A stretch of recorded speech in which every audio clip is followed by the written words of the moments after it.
European bass is not only a commercially important fish species, but it's also really iconic for recreational fishermen.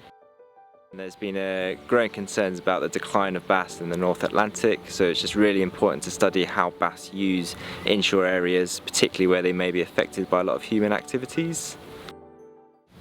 The project's called IBAS, which stands for Immature Bass Acoustic Stock Surveillance. The aims of the project are really to track immature bass movement in inshore areas.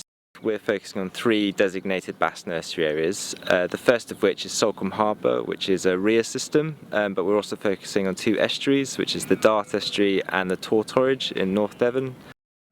We are relying on angling and a variety of different netting techniques such as seine netting and pike netting to capture the bass for the project.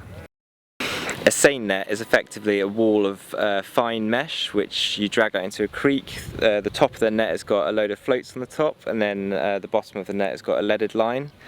You basically drag that out into the water and the fish just hit that net, and we trap them in it, drag it into the beach and get the fish.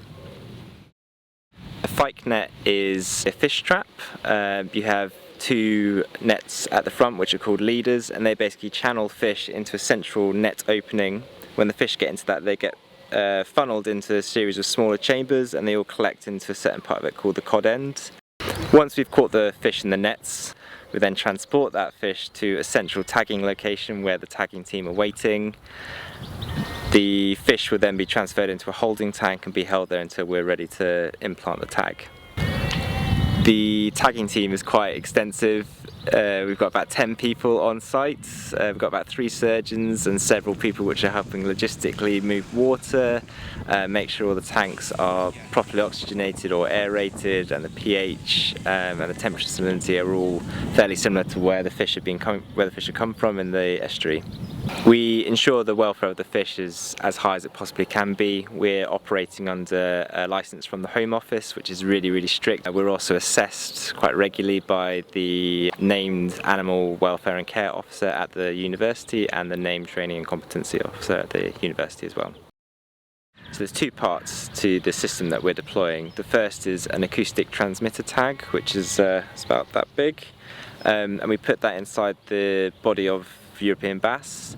The tag will then emit a ping at about every 150 seconds. It emits a unique ping which can be detected by a series of receivers which we've strategically placed throughout our 3 target bass nursery areas.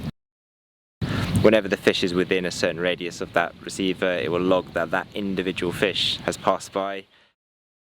From the project, we're hoping to track juvenile European bass movement within these bass nursery areas and really just learn a bit about where they move, where they're feeding, and whether the current boundaries for the designated bass nursery areas are really any relevance to where the fish are moving. Okay, I got involved by Tom and Emma coming in the shop here. Couldn't catch a fish, so they had to get someone to do it for them really. So I caught the first one.